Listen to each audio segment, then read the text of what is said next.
This is Erick Víquez. This is his first time in the United States. Welcome, Erick. Oh, thank you.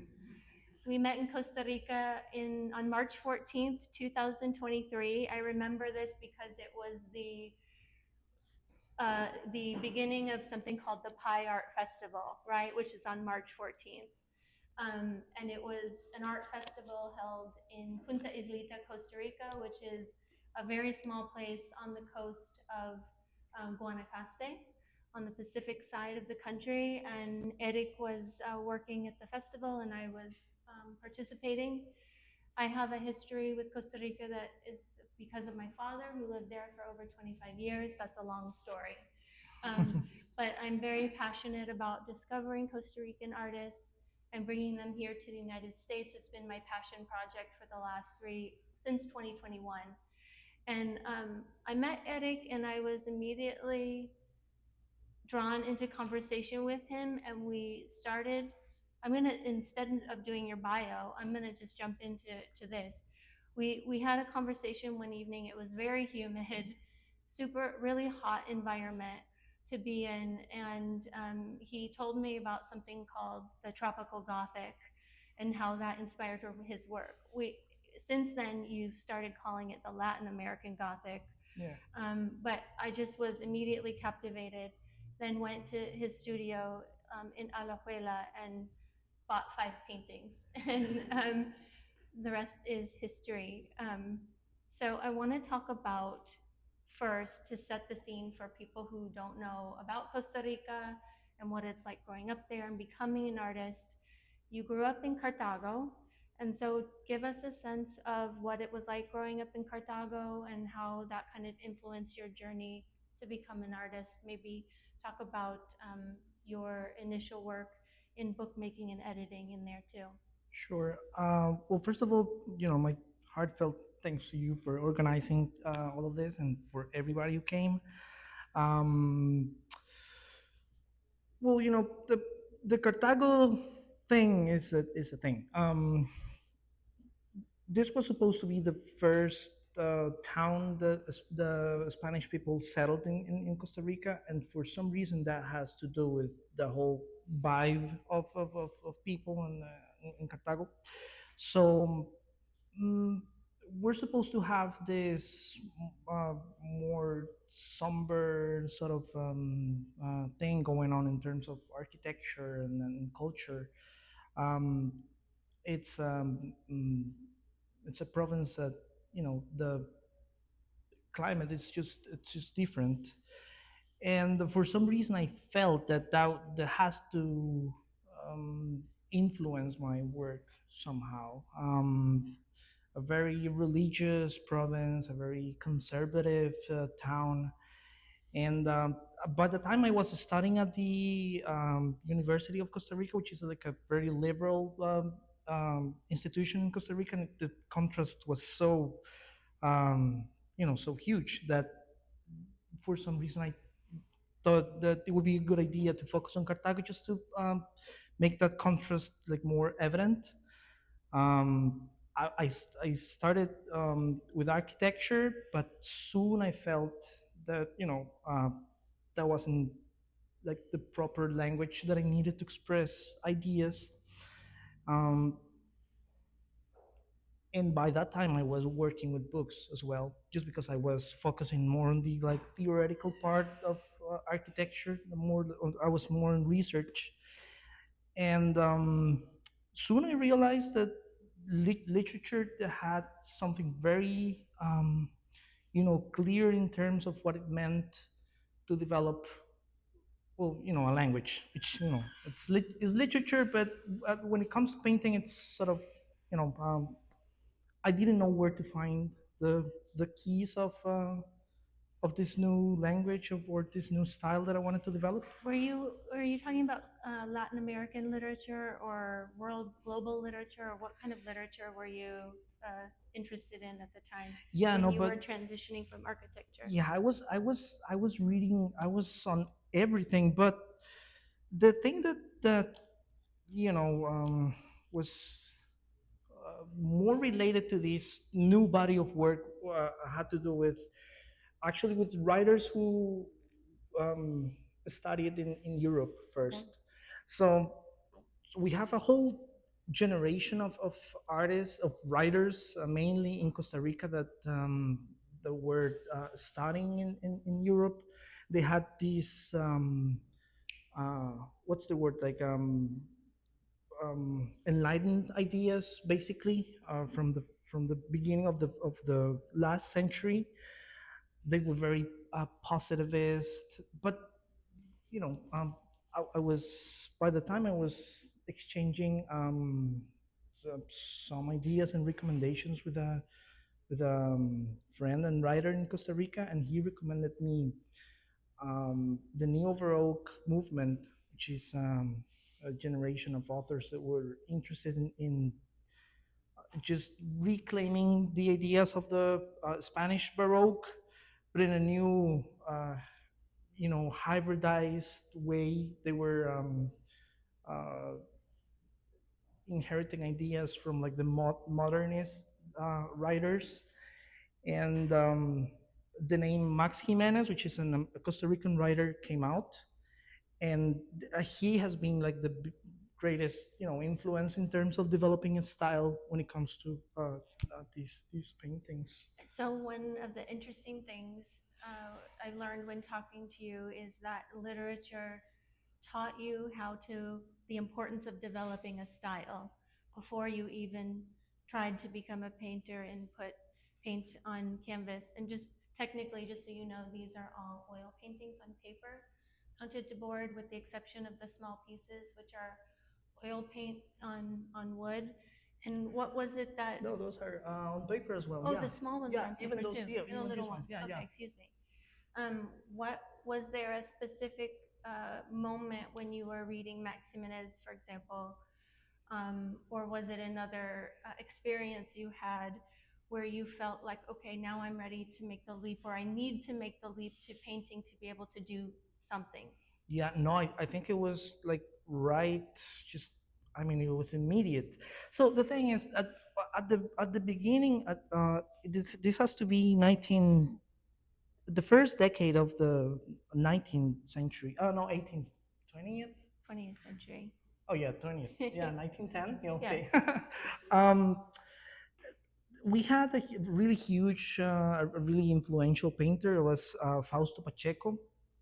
And I remember reading on an old newspaper that the way he painted uh, was supposed to be the Costa Rican landscape. Okay. And we're talking about bucolic, folkloric, colorful. 10 years later, Max Jimenez writes a little novel, and one of the first few lines on one of the short tales says something like, the gray and the fact that it serves as a limitation gives the mountains the something like the physiognomy of decaying bodies, etc. So that was so contrasting with the previous idea of how landscape was supposed to be. He was describing a Costa Rica that was muddy, that was full of thieves, adulterers, drunken people who, was just fighting for survival between, the jungle. And it is this idea of confronting a nature that is so other, that is so against people. It Is that where the word tropical or Latin American Gothic comes in Oh, when well, you're talking about the reality of the landscape, or is that no, something actually, else? yeah, actually, it isn't. Well, this is my little, discovery when it comes to Costa Rican literature. The idea of the tropical Gothic came from Álvaro Mutis, which is the a Mexican writer, and he was challenged by Luis Buñuel, the great director. Luis Buñuel challenged Mutis. He basically told him that Gothic was impossible to make in Latin America, just because We don't have the castles, we don't have the fog, we don't have the forests. And Álvaro Mutis writes a novel, La Mansión de Araucaima, the Araucaima, what Villa mentioned something, where he just takes the typical themes of Gothic, and I mean, he makes it. Of course, I mean, it's possible to do. It's just nobody had done it before. Several decades later, Alvaro Spina and a group of cinematographers in Colombia, they start experimenting with movies. They have, you know, a whole deal with tropical Gothic, but for some reason you don't have that in Costa Rica. The people who were trying to do Gothic literature, they were just copying European literature, which is so weird. I haven't found yet anyone that categorizes Max Jimenez as a Gothic writer. So my little discovery is that what I think he was going for was that. Not when he was working, he was very criticized, but by the you know, the oligarchs in Costa Rica, they didn't want to have that depiction of what it was to be in Costa Rica at the time. He had to publish. He had to. You actually think he had to go to France to find an editor who could publish what he was doing. And so Max Jimenez is actually something that, you know, I think it's sort of new in terms of, you know that Gothic, that otherness. And was his work, once it was published and read by Costa Ricans, was there an immediate influence in the visual arts, or? Yeah, immediately, just the idea, you know, just describing the landscape as gray, just the color, you know, it was so different from, you know, from everything that I was seeing at the moment. And landscape had you know, a return in contemporary art in Costa Rica. Isaac, which is also a Costa Rican artist, was featured in one of the big landscape group exhibitions. At Museo de Arte de Costarricense? Yeah, the Museum of Costa Rican Art. Yeah. What was it? Yeah, the Little Acre, or Pequeño Acre. And so it was sort of a testament of how landscape was, you know, making a return into contemporary art, which is, you know, I just wanted to see whether there was a possibility of, you know, just leaving there, but going for something different than what I was seeing, or not what I was seeing, but what it was acceptable or canon in art history in my country. So when you were reading about this gray landscape in Max Jimenez, is that what inspired you to develop your palette? Because one thing that is unique about your work and that drew me in immediately is the palette. But it's interesting. I should have brought the two first paintings I bought. One was they were both outside of this palette. One was a portrait of a woman with her face kind of rubbed away that I was riveted by, and the second was a burning chair in a landscape, and it was very black and white. But another image of Erick's that really captivated me was one of these very blue curtains, a blue that you see also in the horse picture. And can you maybe walk us through how you developed your palette, considering that you are colorblind? Yeah, well, this went back to went back to my college years. I was super interested in the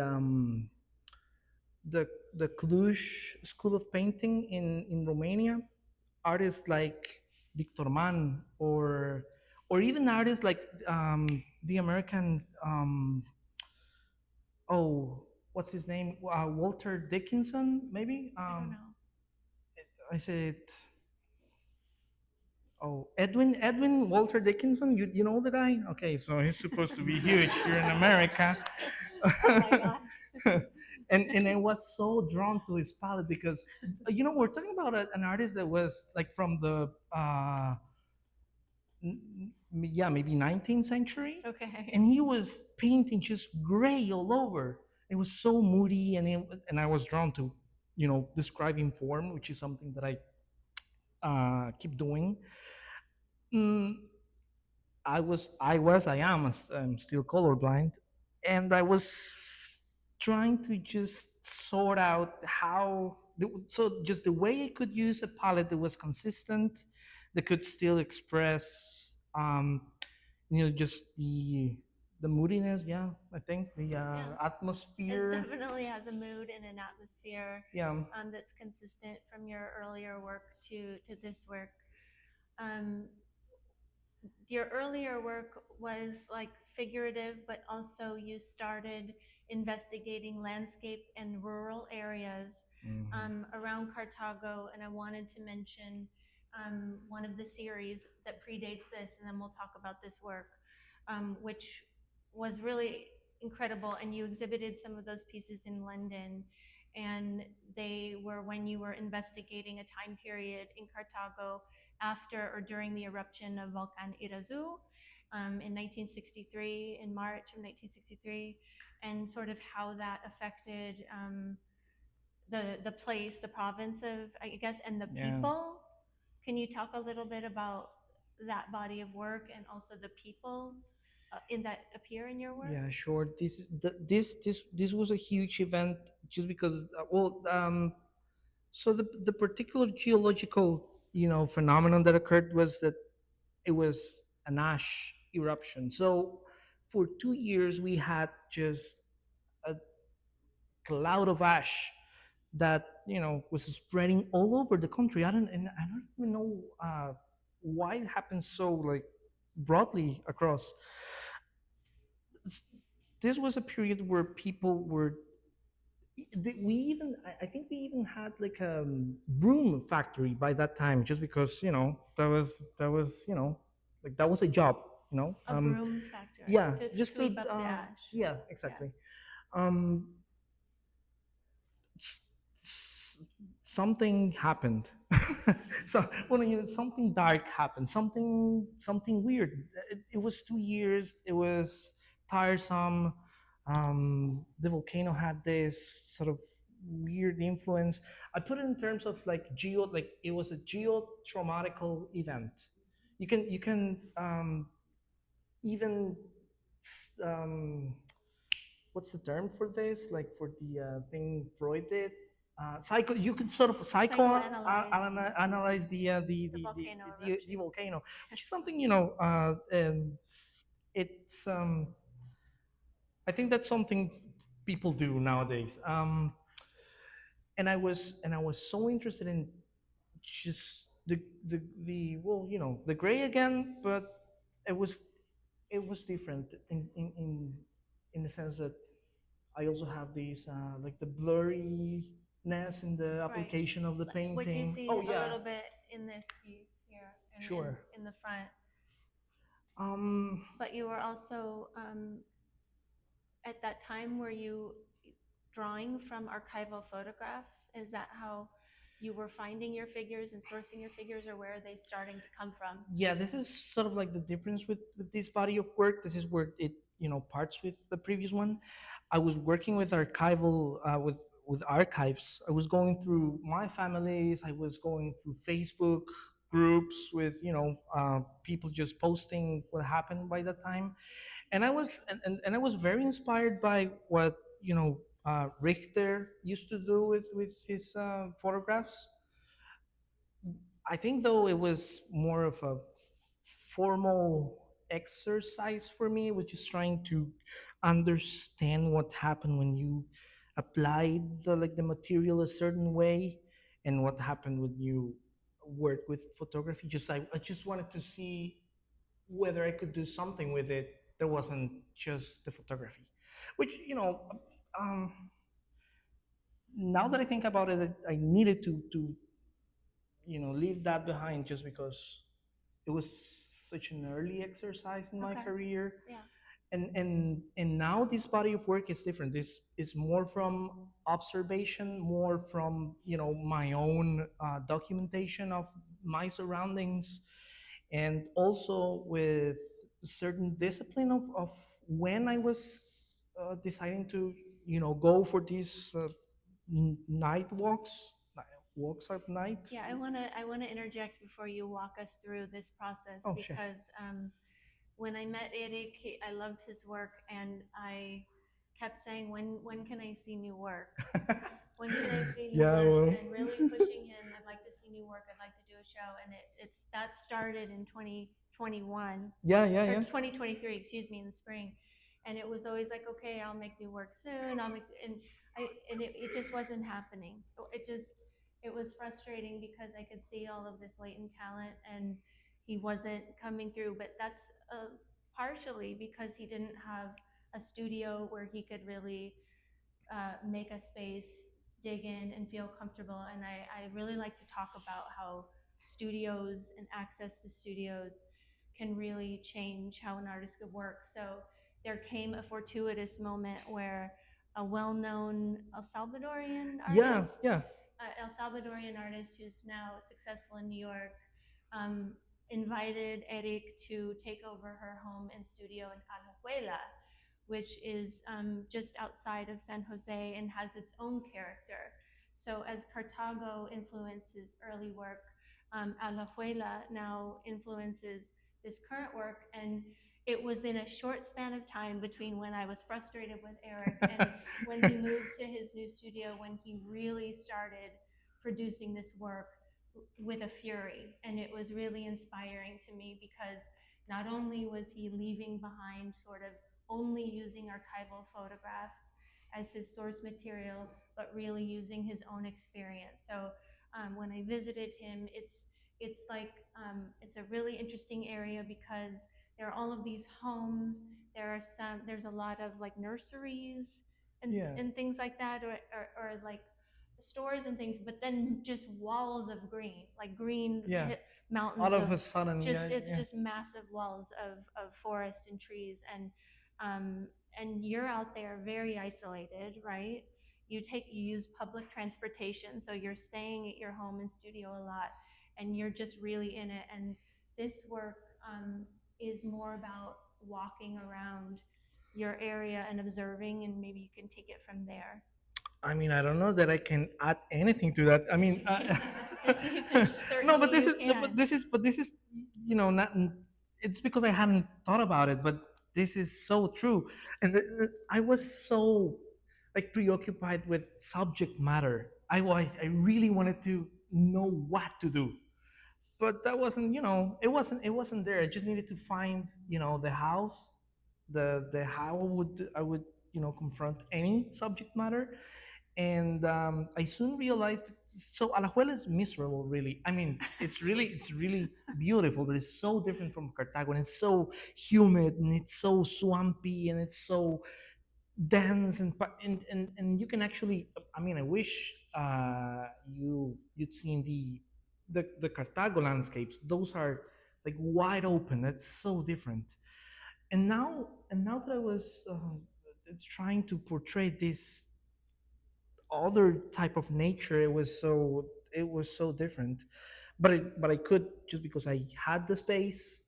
um I mean, I didn't have any other alternative. I was isolated, and all I had was, painting and paper, and my little, mental health walks at night. um, but that documentation was really important in trying to find some of what I was interested in terms of all of the previous body of work, and trying to, depict it with such a different landscape. And also the pressure. I mean, that was great, because I was Pressure. really, yeah, I was, Isolation and pressure. yeah, It's a really good yeah, those recipe are, I mean, for a successful show. yeah, Thank if you. you, There we have it. So the ones behind you, which you'll be able to see better when we move the chairs after this talk, are really what we're talking about. And they're these night images of him walking around to escape his isolation and get a mental health break in these really dark rural areas where there's definitely people living, but there's not much happening at night, I imagine. And if there is, no, there's not. I mean, basically the only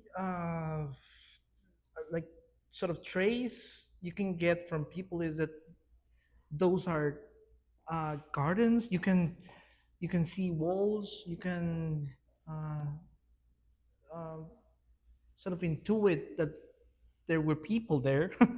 um, but it's mainly about the silence or the non-presence of people. but you're capturing both moonlight and artificial light, like on the one in the middle of the wall, Yeah. on these objects. And for me, I used to, when I lived in Santa Monica, I walked around a lot at night, and I loved imagining what was going on in people's homes. And I kind of was mesmerized by like how quiet it was, and that no one saw me kind of walking around looking at their homes. And are you sort of going back to the Latin American Gothic? Are you doing these landscapes just as what you're observing in the environment, or is there something else that you're talking about that's going on behind these concrete walls, like you see here and there in the images? Um, so I mean, naturally, these aren't like real depictions of. I mean, they're not precise. Or the short answer is yes. I think I'm going for something else, for something other than just um, the description of the scene. Um, even I mean, even you can sort of get the sense that, for example, those where you have like the glowy sort of uh, trees that shouldn't supposed to be. That's not supposed to be even artificial light.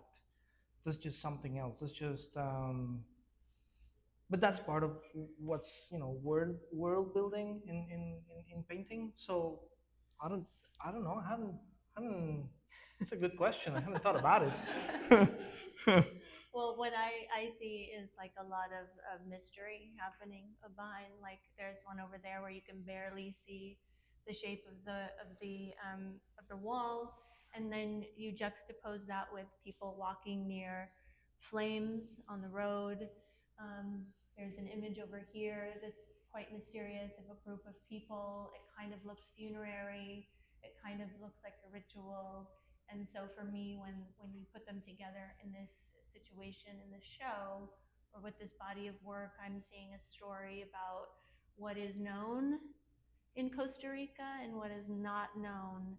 And I think for me as a curator, that's been something that's really interesting, because as outsiders, Costa Rica is thought of as a paradise and a place for ecotourism. And it's really a complicated society, like most societies are. There's a lot of violence. There's a lot of violence in the past, of course, with colonialism and violence today.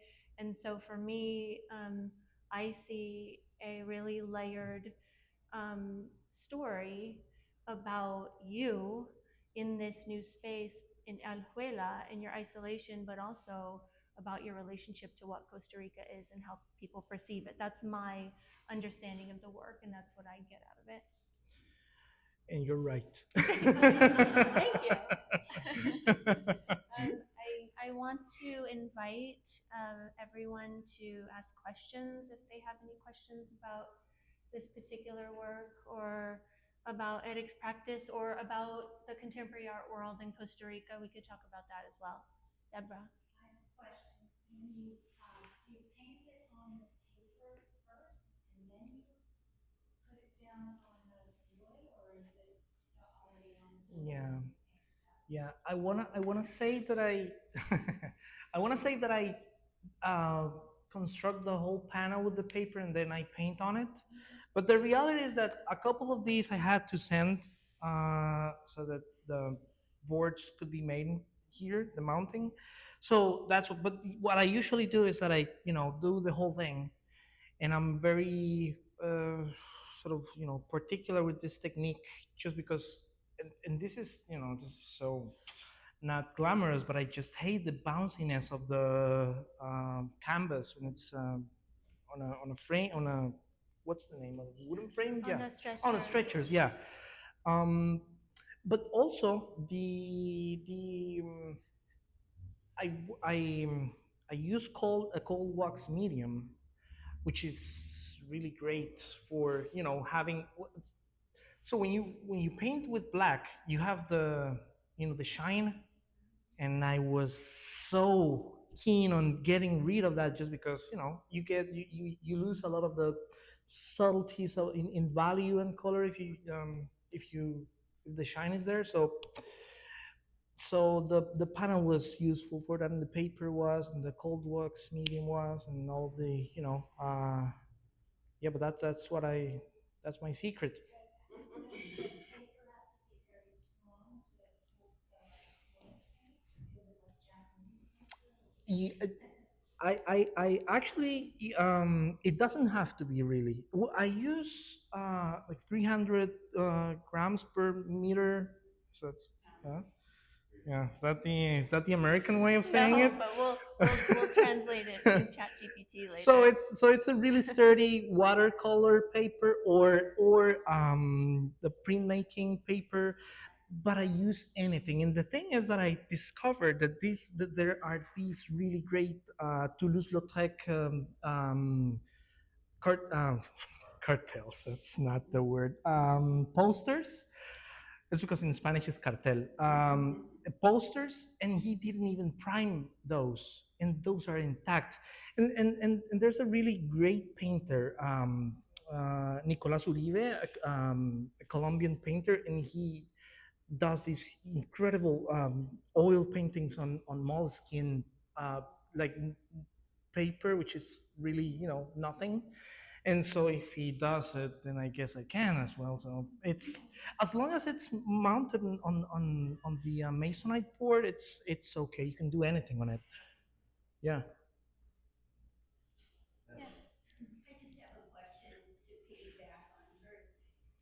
You're fixing it to masonite. What about the archival quality of that? What about the acids in the masonite? Yeah, well, actually, Masonite is because I did my homework when I was preoccupied with that. Masonite is actually the best material for boards.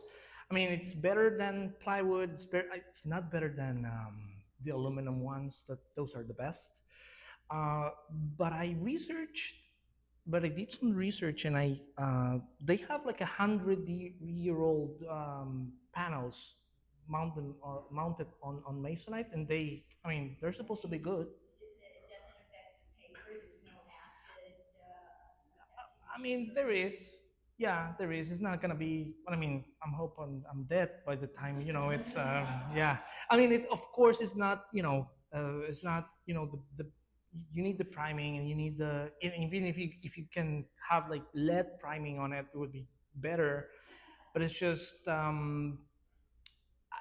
I have to be honest, and this was a way of just producing the work, just a bunch of paintings. I just needed to get it out of my system, and I was thinking like, what's the best way I could do this?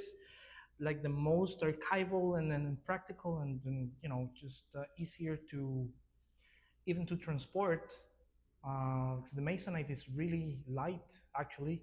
So that was my workaround, just the technique. But if I could, I would use the aluminum ones, like the ACMs, I think, at this how they are called. So yeah, that's what I would do. Yes. I love the two horse painting right behind you. That Yeah. was seriously See, incredible. yeah, you get me. I'm really curious the meaning behind the prompt to create it, how you made that. Is there like meaning behind the washing of the horses to the side? You just talk about that, please. Yeah, I have a thing with animals in my paintings, and for some reason, I always do the sweeping or the smudging, just because animals in landscape are so like in between. They're so in between the other things that it's so uncanny when you go on at night and you just find a dog there. It's just it's just still just looking at you. And with horses, it's just the same. You have these gentle animals. It's nighttime. They're just standing still, and for some reason, to me, that's the only way you can sort of depict them. Um, Also, I have these beautiful photographs from the Irasu volcano. And I have these horses. They have ash on their backs Mm. just from all the night. Wow. And of course, nobody's gonna take the ash until the morning when the owner gets to the and so you have these beautiful pictures of these gentle animals just covered in ash. And I don't know if it's the quality of the film or something, but they seem like they're glowing. Wow. And so that's my thing with horses. And I've done several horse paintings, and this is I really love this painting actually. So thank you for the question, and and also for making me think on how different the representation for animals is for me in all of my paintings. Yeah, yeah, yeah. Thank you. Yes, Jeff. Did you study photography? I didn't. I didn't, but um, many of the painters that I was interested in um, were also interested in photography. So for some reason, I thought I had to. Um, Like Gerhard Richter, but were there or others Luc that you? Toymans or Marguerite Dumas or just so painters who worked with an archive.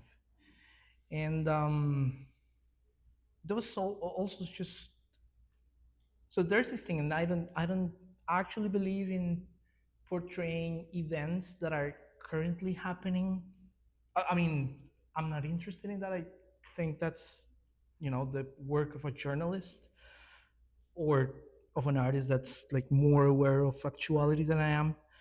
Um, and for some reason there was this interest from my part to just um, take a look in the past of things that were already done and trying to just crop them or give them a different just I was specifically interested in whether or not you understand something called the zone system.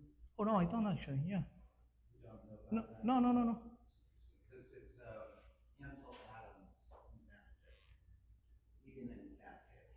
He clarified it's a way of assigning light values to black and white tones in an image.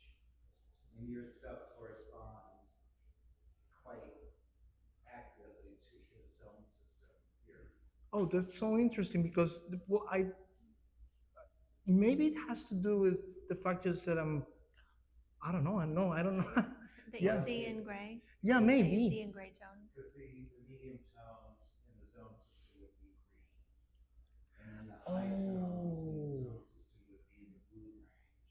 So he assigns different colors for tones. That's Well, you can translate them, yes. And it'd be curious to take a black and white photo of one of your paintings and then look at the descriptions of what the color range would be for that particular tone. Is there an easy way to do that? Because I'd be interested in. Take a black and white photo. Oh yeah, but then how would you compare it? Like, is it a chart or is it? Yeah, there's a chart where you could look at it and go, oh, okay, so I was, accurate with my mid tones and my high tones. And then the low tones are, they're sort of. Oh, that's so. I want to believe that's just. I'll show you an app that Isak uses after this talk where he can point it at something and see like what color it is. Oh, you do have an app. I'm sorry, Erick. Yeah, sorry, yeah, Erick. yeah. We'll show you an app later. Yeah, We don't yeah, have to yeah, do it yeah, now, but yeah, yeah. that he uses. Yes, Joshua. Yes, please. All the figures, the human figures are looking away. Are they looking back? Are they looking in?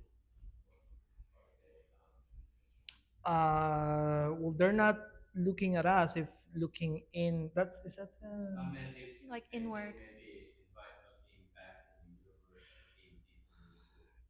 I'm not. Well, not necessarily. I just will have a thing with um, faces in that I'm trying to get rid of them in a way. Just want to go for something that's not. Um, there's this Spanish painter. Oh my God, I don't want to. Miguel Gomez Lozada, and he has a term that he likes to use, something like the larger time. He's interested in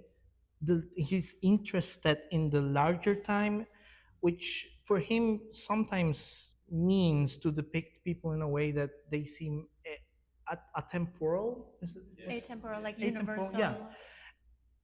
Temporality is about. Yeah, and so that implies the erasing of faces or certain features of the body, or he doesn't go for like very dynamic poses. He wants to depict people sort of in a transitional zone, sort of, you know, maybe it's just an event that's about to happen. So I do this with many of my human figures. They're just very still, or they don't have there's no faces, or even when I do faces, I sort of erase them or smudge them or sand them. So yeah, that's the thing that I'm doing with Yeah, not even the yeah. face, but also the body space inward too. Yeah, the whole. Yeah, or I just cut the face. I wish I could show you. Oh yeah, Yeah. he has a painting I bought of a male figure with these beautiful slacks on, Oh yeah, and it's just cut right here, and yeah. it's both like violent and very seductive and suggestive and anonymous, and it's a really nice image. I'm sure we can find it on Yeah. Instagram. I can show it. Yeah, but that's when I'm. And it's not, when I was a student, I wanted to do portraits just to, just to let people know that I could do faces. Um, this this was something that I learned from Velasquez. Well, he was great at everything, but he didn't do much of landscaping. And I think there's only just one painting of a landscape that he did when he was in Italy, after Rubens told him, just go and study the great masters. And the anecdote is that he did it just, out of spite, just just to let them know. um, I did a couple of portraits, and now I can, have the luxury of not doing them again ever. Any other questions for Eric? Yes, Craig. Just an observation, one of the things that really attracts me to your work is, again, the photographic element, which our dear friend and great LA painter Peter Alexander Mm. used in his palm trees, is that the light area doesn't blown out like a photograph does. The camera will look at that, treat it as one continuous shape, as a solid color. Oh. And Peter played with that a lot too, and that's what I find interesting in a lot of these. There's another thing is that I'm never afraid of using like Photoshop and everything, and many times when I transfer images into my boards, the initial drawing that's sometimes more detailed, it sometimes just disappears, and what I end up with is like the shape of the thing. So for example, that figure, you can see it has like, more of the morphology, but maybe not that one. And from what I can remember, most of them are like distinguishable figures. So I think that's also part of the process of using, tracing technologies and Photoshop. I use that a lot just to color pick things and values and scale. So maybe it has to do with it. At the end of the day, I think I work with photography a lot, in the sense that since it's Photoshop and it's a digital image, it should be photographed, right? Yeah. So thank you, Craig. Any other questions before we wrap up? Well, thank you. I want to make a couple other announcements. We have another Costa Rican artist here, Isaac Loria, right here. This is his first time really visiting Los Angeles in support of Erick's work, and he was included in my first exhibition survey of 13 Costa Rican artists at Craig Kroll Gallery in 2024, and I want to thank Craig for surprising me and being extremely supportive of the Costa Rican community. And I wasn't expecting it, but after that survey, he has done 2 solo shows with Costa Rican artists and has 2 more coming up next year. And my interest in Central American art has grown from Costa Rica, and now I'm working with artists also from Guatemala and Nicaragua. And lastly, my team made this map. It's a gallery map for both mid-city area and the mid-Wilshire area. So I'm hoping that it will inspire people to sort of use this as a destination for other like gallery hops and cultural tours, museums, a lot of museums and galleries on here. You can find this up front, and if you go on my website, they're on there too. So I hope this is a good resource for everyone. If you're not on my newsletter already, you can add yourself by signing my guest book. And I hope you'll stay for a while and have a moment with Erick. It's his first time here again, and it's very difficult for artists in Central America to get the kind of exposure that artists here in Los Angeles can attain just by being around long enough. And they feel sometimes invisible, and so I like to encourage people to follow the artist's Instagram and just pay attention to what they're doing. They don't have the kind of resources and foundational support for artists there that we have here. So every connection that they can make here and every friend they can make in the art community really makes a difference. And thank you so much for being here and for an engaging talk. Well, thanks everybody. Oh, you're fine. Thank you all.